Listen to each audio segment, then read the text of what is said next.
बिस्मिल्लाहिर्रहमानिर्रहीम। अस्सलाम वालेकुम स्टूडेंट्स, कैसे हैं आप? उम्मीद है आप सब अपने घरों में खैरियत से होंगे। मैं हूं तहमीना नकीब और आज हम एफएससी सेकेंड ईयर केमिस्ट्री का 5th लेक्चर स्टार्ट कर रहे हैं जो कि है ग्रुप थर्ड ए एलिमेंट से। It is your third chapter of inorganic chemistry. First 2 chapters मैं आपको करवा चुकी हूँ कॉलेज में। ये हम थर्ड चैप्टर से स्टार्ट कर रहे हैं आपका इनऑर्गेनिक केमिस्ट्री का पोर्शन जो कि ग्रुप थर्ड और ग्रुप फोर्थ ए एलिमेंट से रिलेटेड है। इस चैप्टर में अगर हम देखें तो अकॉर्डिंग टू स्मार्ट सिलेबस आपका 3.1, 3.2, 3.3 एंड 3.4 ये 4 टॉपिक्स हैं जो कि इंक्लूडेड हैं up to the up to the elements of group fourth A तक। आगे कंपाउंड्स ऑफ फोर्थ ए आपके कोर्स में इंक्लूडेड नहीं है। So let's start this chapter. Group third A elements of the periodic table. It comprises the elements. कौन कौन से element है इसमें? Boron, aluminium, gallium, indium and thallium. ये 5 एलिमेंट्स जो हैं वो इसमें इंक्लूडेड हैं। यहाँ पे टेबल में इसकी प्रॉपर्टीज़ डिस्कस की गई हैं, वो हम देखते हैं। अगर हम ग्रुप थर्ड की बात करें तो इनकी इलेक्ट्रॉनिक कन्फिग्रेशन होती है NH2 NP1। जो एक इलेक्ट्रॉन है it belongs to p orbital, so that's why they are lie in p block. तो इनको हम p ब्लॉक एलिमेंट्स भी कहते हैं। इनकी प्रॉपर्टीज़ हम देख लेते हैं। ये देखें यहाँ पे आपके पास एटॉमिक नंबर, जैसे मैंने इलेक्ट्रॉनिक कन्फिग्रेशन की बात की थी, इसमें 2s2 2p1, 3s2 3p1, 4s2 4p1, 5s2 5p1 and 6s2 6p1। तो NS2 NP1 is the electronic configuration. पीछे आपके पास जो है वो नोबल गैसेस वाली इलेक्ट्रॉनिक कन्फिग्रेशन बाकियों के साथ जो है वो इंक्लूडेड है। इसके आयनाइजेशन एनर्जी की बात करें तो ionisation energy decreases down the group. ये देखें, अगर हम आयनाइजेशन एनर्जी को देखें तो जैसे जैसे हम मूव कर रहे हैं डाउन द ग्रुप तो वो डिक्रीज़ करती जा रही है। आयनाइजेशन एनर्जी क्या होती है? Ionisation energy is the amount of energy required to remove electron from the outer most orbital. अब चूँकि जैसे जैसे हम डाउन द ग्रुप आते हैं इनका साइज़ इंक्रीज़ कर जाता है।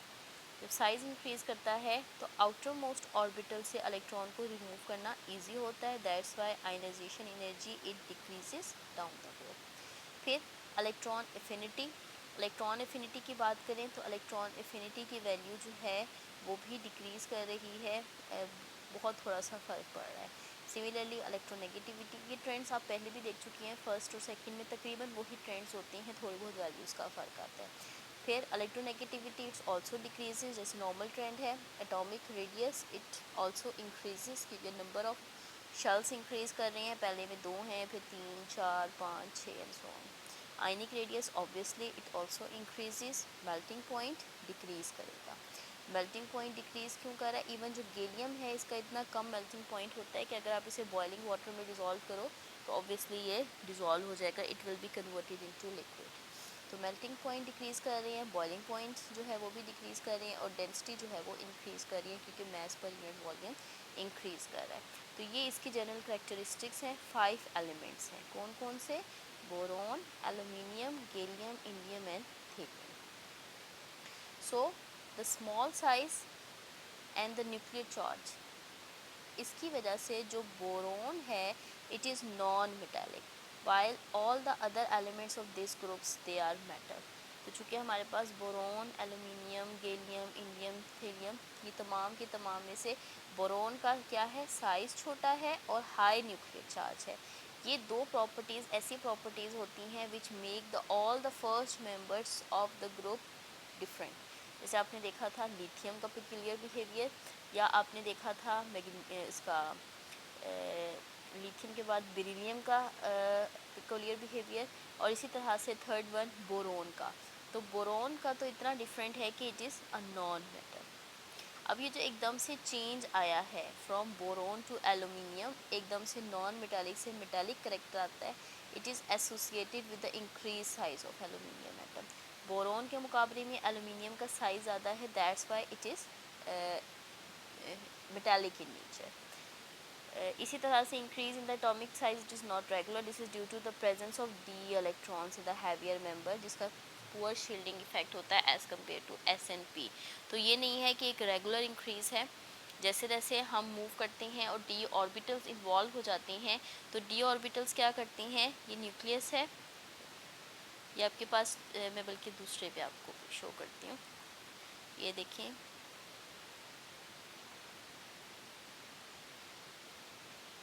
ये आपके पास न्यूक्लियस है, न्यूक्लियस के बाद जो है डिफरेंट शेल्स हैं SP वाले।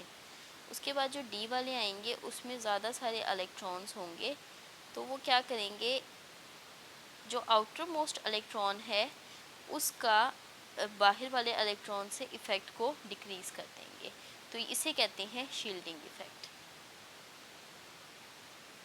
ठीक है, तो इसकी वजह से आपके पास जो है वो रेगुलर इंक्रीज़ नहीं आता। तो ये आपके पास था general introduction group 3A elements का। नेक्स्ट है अक्रंस। अक्रंस में हम देखेंगे बोरॉन की और एल्यूमिनियम की। बोरॉन चूँकि नॉन मेटालिक है, it is not N abundant elements, ये ज़्यादातर सॉइल में ट्रेसिस की मतलब उस तरह से मौजूद होता है ट्रेसिस में, या ये इसेंशली मौजूद होता है क्या कहते हैं, इसेंशियल चाहिए होता है for the proper growth of many plants, तो इसलिए ये इम्पॉर्टेंट कंपोनेंट है। नेचर में नॉर्मली ये ऑक्सीजन के साथ कंबाइंड फॉर्म में मिलता है in the form of oxyborate ions. इसके अलावा इसके सॉल्ट्स भी अवेलेबल हैं डिफरेंट बोरिक एसिड्स के एसिडिक फॉर्म में, salts of orthoboric acid sodium salt की फॉर्म में या कैल्शियम सॉल्ट की फॉर्म में। तो नॉर्मली ये ऑक्सी एसिड बनाता है ऑक्सीजन के साथ कंबाइन करके, जिसके डिफरेंट सॉल्ट्स मौजूद होते हैं। या आपके पास जो हैं वो 3 डिफरेंट सॉल्ट्स हैं या मिनरल कह लें बोरॉन के, जिसका फार्मूला केमिकल फार्मूला गिवन है। जैसे मैंने आपको पहले भी बताया था कि जितने भी एलिमेंट्स जिनके के मिनरल्स और उनके केमिकल फार्मूलाज गिवन हों वो आपने मेमोराइज़ करने हैं, क्योंकि उनके नेम के साथ पूछा जा सकता है कि what is there chemical formula. तो इसका ये बहुत इम्पोर्टेंट मिनरल है बोरेक्स, जिसे टिंकल भी कहा जाता है।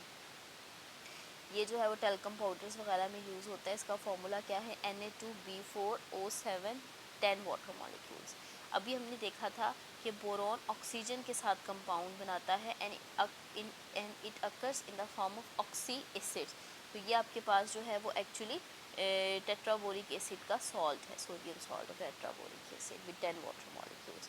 Then colemanite is calcium salt, ये कैल्शियम का सॉल्ट है, Ca2B6O11 5 वाटर मॉलिक्यूल के साथ, और सिंपल आपके पास ऑर्थोबोरिक एसिड की फॉर्म में भी H3BO3। तो ये 3 इसके मिनरल्स हैं, इन तीनों के नाम आपने विद यर फार्मूलाज याद कर लेने हैं, ये तीनों इम्पॉर्टेंट है। उसके बाद आ जाता है aluminium. Aluminium is the third most abundant element in earth crust after oxygen and silicon, क्योंकि हमारे पास अर्थ क्रस्ट में ज़्यादातर चीज़ें मौजूद होती हैं इन द फॉर्म ऑफ एलुमिनोसिलिकेट्स, एलुमिनोसिलिकेट्स की फॉर्म में चीज़ें होती हैं।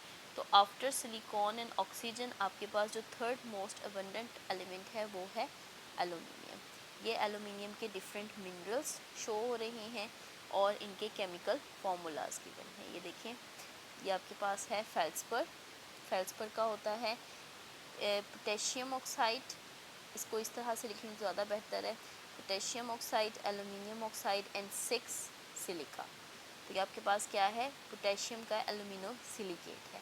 इसी तरह से मीका या मुस्कोवाइट कहते हैं, पोटेशियम हाइड्रोजन एलुमिनो सिलिकेट। फिर कॉलिन या क्ले जो सिंपल होती है, it is alumina silica 2 water molecules. फिर corundum is simply aluminium oxide. Emerald is aluminium fluoro aluminium silicate. फिर गिब्साइट कहते हैं एलुमिना विद 3 वाटर मॉलिक्यूल्स को। बॉक्साइट कहते हैं एलुमिना विद 2 वाटर मॉलिक्यूल्स को। और डायस्पोर कहते हैं एलुमिना विद 1 वाटर मॉलिक्यूल को। अभी देखिए कि एलुमिनियम के ऑक्साइड हैं, लेकिन 1 वाटर मॉलिक्यूल के साथ इसका नाम है डायस्पोर, 2 वाटर मॉलिक्यूल के साथ इसका नाम है बॉक्साइट, और 3 वाटर मॉलिक्यूल के साथ इसका नाम है गिब्साइट। इसी तरह से ये एक सॉल्ट है क्रायोलाइट सोडियम एल्यूमिनियम फ्लोराइड, ये एल्यूमिनियम का बहुत इंपॉर्टेंट मिनरल है। तो ये तमाम के तमाम मिनरल्स हैं, इनके नेम विद द फॉर्मूला आपने याद कर लेना है। उसके बाद हमारे पास आ जाता है यही चीज़ कि किस फॉर्म में है, ठीक है। मैंने जैसे बताया कि it is normally occur in the form of aluminosilicates. इसके अलावा बाकी जो मेंबर्स हैं that is gallium, indium, thallium, वो बहुत ही रेयर्स हैं और as a by product obtain होते हैं during the processing of other metals, ठीक है। तो ये आपके पास थी occurrence of group third A elements. उसके बाद next topic is about the peculiar behaviour of boron. जैसे हमने कहा कि बोरॉन जो है because of its small size and high charge density, इसका जो बिहेवियर है it is different from rest of the member of this group. तो इसका सबसे जो इम्पोर्टेंट बिहेवियर है वो क्या है कि it is a non metal. It is the only member of this group which is non metallic in behaviour. और वो किस वजह से आ रहा है? Because of the large difference in their sizes and the ionisation energy. इसके ionisation energy की वैल्यू बहुत लार्ज होती है as compare to rest of the members, that's why it is non metallic in nature. अच्छा, इसके अलावा it is the only element which is less than 4 electron in the outermost shell which is not a metal, which is not a metal। मतलब अगर हम बाकी जितनी भी metals देखें तो बाकी जितनी भी मेटल्स हैं उनमें 5, 6, 7 इलेक्ट्रॉन्स हैं। जैसे नाइट्रोजन है, फ्लोरीन है, क्लोरीन है, ऑक्सीजन है, they all are non metal. Sulphur है तो उनमें 5, 6, 7 इलेक्ट्रॉन्स हैं। Boron is the only element with 3 electrons which is non metallic in nature. फिर इसकी प्रॉपर्टीज़ ये होती हैं कि ये नॉर्मली कोवेलेंट बॉन्डिंग के थ्रू 3 बॉन्ड बनाता है डिपेंडिंग अपॉन के हाईली इलेक्ट्रोनेगेटिव के साथ है या पॉजिटिव के साथ, तो ये +3 और -3 ऑक्सीडेशन स्टेट में एग्जिस्ट करता है। One of the outstanding feature of chemistry of boron is its ability to form molecular addition compounds. क्यों? क्योंकि देखिए आपके पास जैसे है BF3, अगर हम BF3 की बात करते हैं तो BF3 में बोरॉन फ्लोरीन के साथ 3 बॉन्ड बना रहा है, ठीक है। जब ये 3 बॉन्ड बनाएगा तो इस केस में इसके ये देखें BF3 ये 3 बॉन्ड बना रहा है। जब ये 3 बॉन्ड बनाएगा तो इसके टोटल नंबर ऑफ इलेक्ट्रॉन कितने हो गए? 1, 2, 3, 4, 5, 6 इलेक्ट्रॉन कंपाउंड है, ठीक है। तो 6 is not an octet number. Octet number क्या होता है? 8। तो it is an electron deficient species. ये इलेक्ट्रॉन डेफिशिएंट है और इलेक्ट्रॉन डेफिशिएंट होने की वजह से they are acting as Lewis acids. जब ये रिएक्ट करेगा किसी बेस के साथ लाइक अमोनिया, तो अमोनिया क्या करेगा? अपने लोन पेयर इसे डोनेट कर देगा to make a coordinate covalent bond. ये देखिए यहाँ पे BF3 और ये कोऑर्डिनेट कोवेलेंट बॉन्ड प्रोड्यूस्ड होगा विद अमोनिया। तो इस तरह से ये एडिशन प्रोडक्ट्स बनाता है BF3 या बोरॉन के compounds because they are electron deficient, ठीक है। फिर boron doesn't form ionic compounds with sulphate, nitrates और other anion because boron doesn't form a stable cation. Ionic compound नहीं बना सकता because it is non metallic. जब non metallic है तो ये केटाइंस ही नहीं बना सकता। जब केटाइन ही नहीं बनाएगा तो ये किसी भी एनाइन के साथ स्टेबल कॉम्प्लेक्स नहीं बनाएगा, ठीक है। So this is the peculiar behaviour of boron. ये शॉर्ट क्वेश्चन में आ जाता होता है कि why boron show different behaviour from rest of its member, ठीक है। तो ये आपके पास थी जनरल इंट्रोडक्शन, उसकी अक्रंस और peculiar nature of boron. Next आ जाएं कंपाउंड्स ऑफ बोरॉन पे। कंपाउंड्स ऑफ बोरॉन में जो सबसे पहला कंपाउंड है जो हमने डिस्कस करना है इट इज़ बोरेक्स। बोरेक्स जैसे आपने पढ़ा था कि फर्स्ट आपके पास कंपाउंड है वो सोडियम टेट्राबोरेट, टेट्राबोरिक एसिड है that is H2B4O7। It is tetraboric acid. ये देखिए लिखा हुआ भी है borax is the sodium salt of tetraboric acid. तो टेट्राबोरिक एसिड का फॉर्मूला क्या है? H2B4O7। तो इसमें यहाँ हाइड्रोजन की जगह सोडियम लगा दें, then you will get borax with 10 water molecules as the water of crystallisation. इसकी अक्रंस कहाँ कहाँ पे है? It occur as a natural deposit called tincal in the dry lakes of Tibet and California. ये आपने अक्सर देखा होगा टल्कम पाउडर्स वगैरह में भी यूज़ होता है, तिब्बत क्रीम है उसमें भी यूज़ होता है, डिफरेंट कॉस्मेटिक्स वगैरह में इसके यूजेस हैं। तो ये एक वाइट कलर का पाउडर होता है जो कि जो ड्राई अप लेक्स हैं तिब्बत की, कैलिफोर्निया की, उसमें नीचे पाउडर फॉर्म में नेचुरल डिपॉजिट के तौर पे मौजूद है। इसको प्रिपेयर कैसे करवाया जा सकता है, मैन्युफैक्चरिंग क्या क्या है। बोरेक्स को हम प्रिपेयर करते हैं बाय हीटिंग या treating a hot solution of boric acid with sodium carbonate, soda ash. ठीक है, सोडियम कार्बोनेट इज सोडा ऐश।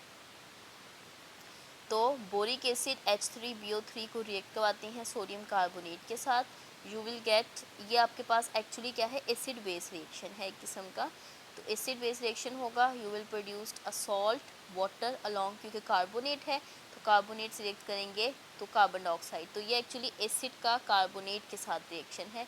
जब भी एसिड कार्बोनेट के साथ रिएक्ट करता है तो सॉल्ट और वाटर के साथ साथ कार्बन डाइऑक्साइड गैस प्रोड्यूस्ड होती है।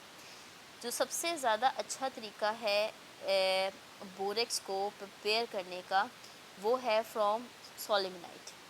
सोलिमनाइट में क्या होता है कि आप powder of sodium carbonate that is soda ash को बॉयल करवाते हो विद सोलिमनाइट। ठीक है, ये आपके पास सोडा ऐश है, सोडा ऐश को सोलिमनाइट के साथ आपने अच्छी तरह से बॉईल करना है। तो क्या होगा, जो कैल्शियम कार्बोनेट है उसके वाइट प्रेसिपिटेट्स आ जाएंगे, वाइट पीपीटी आ जाएंगे सोडियम कैल्शियम कार्बोनेट को। पीछे आपके पास बन जाएगा मिक्सचर सोडियम बोरेट जो कि बोरेक्स है, और सोडियम मेटाबोरेट, ये है सोडियम मेटाबोरेट। अब आपने क्या करना है, नीचे वाइट प्रेसिपिटेट्स हैं, उसके ऊपर से जो क्लियर सोल्यूशन है उसको लेना है and then it is allowed to crystallise. जब क्रिस्टल ऑफ बोरेक्स सेपरेट हो जाएं तो उसके अंदर से कार्बन डाइऑक्साइड को पास आउट करवाना है। जो सोडियम मेटाबोरेट है वो भी बोरेक्स में डिकम्पोज हो जाएगा when it reacts with carbon dioxide. ठीक है, तो आप सिंपल सा क्या रिएक्शन है, दोबारा मैं रिपीट करती हूँ। पहले आपने सोलिमनाइट को बॉईल करना है सोडियम कार्बोनेट के साथ, you will gate white precipitate of calcium carbonate. उसके ऊपर से आपने इन दोनों का क्लियर सोल्यूशन ले लेना है और इसे क्रिस्टलाइज होने के लिए रख देना है। जब आप क्रिस्टलाइज होने के लिए रखोगे तो ये क्रिस्टलाइज आउट हो जाएगा। पीछे सोल्यूशन में क्या रह गया, सोडियम मेटाबोरेट। सोडियम मेटाबोरेट के अंदर से फिर कार्बन डाइऑक्साइड गैस को पास करवा देना है। जब उसे पास कराएंगे तो ये भी बोरेक्स में कन्वर्ट हो जाएगा, जिसको हम क्रिस्टल्स की फॉर्म में सेपरेट कर लेंगे। ठीक है, और ये आपके पास इसका रिएक्शन आ जाएगा, sodium metaborate reacts with carbon dioxide to be converted into sodium carbonate and borax. Borax के क्रिस्टल्स आ जाएंगे और सोडियम कार्बोनेट सोल्यूशन में रह जाएगा। इसके अलावा थर्ड मेथड जो कि नेचुरल डिपॉजिट से है कि आप बोरेक्स को ऑब्टेन टिंकल से, टिंकल को लेके जो है वो वाटर में डिज़ोल्व करो और उसके बाद उसको इवेपोरेट कर दो, you will get the crystals of borax. तो ये आपके पास तीन मेथड्स थे। एक था फ्रॉम ऑर्थोबोरिक एसिड, क्योंकि तीन ही मिनरल्स हैं ना, बोरोन के हैं ही तीन मिनरल्स, एक है बोरेक्स, एक है सोलिमनाइट और एक है एसिड। तो हम इन्हीं तीनों से इसे ऑब्टेन करेंगे। पहला था एसिड से, दूसरा था सोलिमनाइट से और तीसरा है फ्रॉम टिंकल, इसके नेचुरल रिसोर्सेज। ठीक है, उसके बाद नेक्स्ट है इसकी प्रॉपर्टीज़। बोरेक्स क्या है, it is a white crystalline solid which is Sprüngli soluble in cold water but it is more soluble in hot water. अगर हम इसकी सॉलिबिलिटी देखते हैं कोल्ड और हॉट स्टेट में, तो 100 ग्राम वाटर में 3 ग्राम डिज़ोल्व होता है 10 डिग्री सेंटीग्रेड पे। ठीक है, जबकि 99.3 ग्राम डिज़ोल्व होता है 100 डिग्री सेंटीग्रेड पे। देखें कितना ज़्यादा फ़र्क है कि 10 डिग्री पे सिर्फ 3 ग्राम डिज़ोल्व हो रहा है, जबकि बॉइलिंग वाटर में 99.3। तो इसका मतलब है कि जो इसकी सॉलिबिलिटी है वो इंक्रीज़ करती है with the increase in temperature, इसीलिए इसके गुड क्रिस्टल्स ऑब्टेन किए जा सकते हैं by cooling it down. If the saturated solution can allow to be crystallized above 32 degree 62 degree centigrade, तब ऑक्टाहेड्रल क्रिस्टल्स ऑब्टेन होते हैं पेंटाहाइड्रेट के। और अगर इससे लोअर होता है टेम्परेचर 62 से तो तब डेकाहाइड्रेट के। तो आपके पास दो इसकी आइसोमॉर्फिक फॉर्म्स हैं, एक जो है वो ऑक्टाहेड्रल क्रिस्टल्स हैं पेंटाहाइड्रेट के, और एक आपके पास जो है वो डेकाहाइड्रेट के। ठीक है। अब अगर हम इसका एक्वस सोल्यूशन लें जो कि हाइड्रोलिसिस के नतीजे में होता है, तो उस केस में क्या है, it will produce strong alkali and weak acid. इसका क्या मतलब है, जब स्ट्रॉन्ग अल्कली प्रोड्यूस्ड हो रही है, the aqueous solution it is alkaline in nature. तो जब भी हम बोरेक्स के सोल्यूशन को डिज़ोल्व करेंगे, बोरेक्स का सोल्यूशन बनाएंगे, तो it is alkaline in nature. Alkaline nature का मतलब क्या है कि वो रेड लिटमस को ब्लू कर देगा। अगर हम ग्लिसरीन को यूज़ करें तो तब इसकी हाइड्रोलिसिस को प्रिवेंट किया जा सकता है। क्लियर?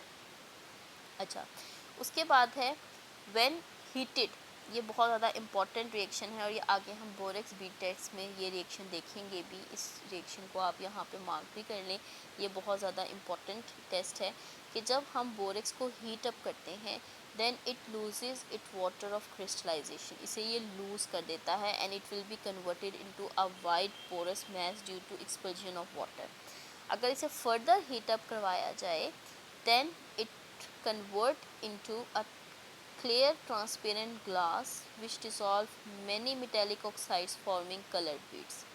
ये वो रिएक्शन है जो बोरेक्स बीट टेस्ट की केमिस्ट्री है और इसकी बेसिस बनाता है।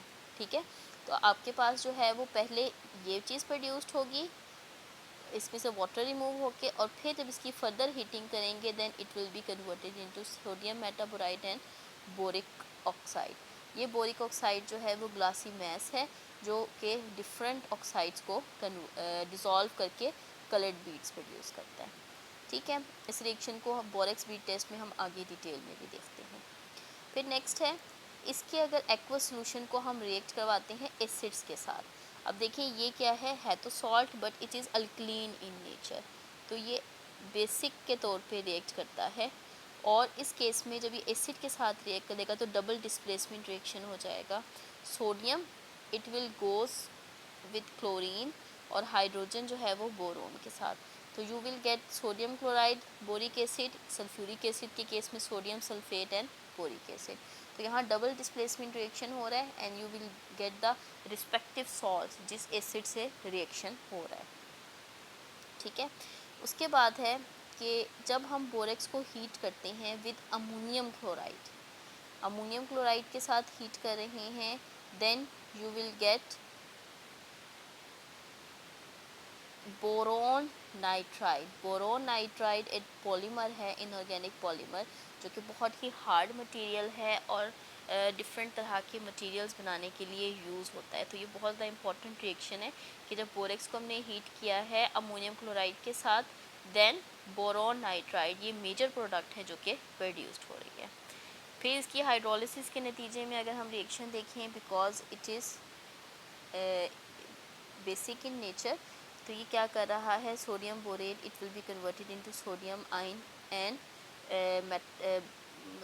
Sodium ion and borate ion, and the borate ion will hydrolyse to produced orthoboric acid and OH। और ये जो OH की प्रेजेंस है ये इस रिएक्शन को या उस सोल्यूशन को अल्कलीन बना देता है।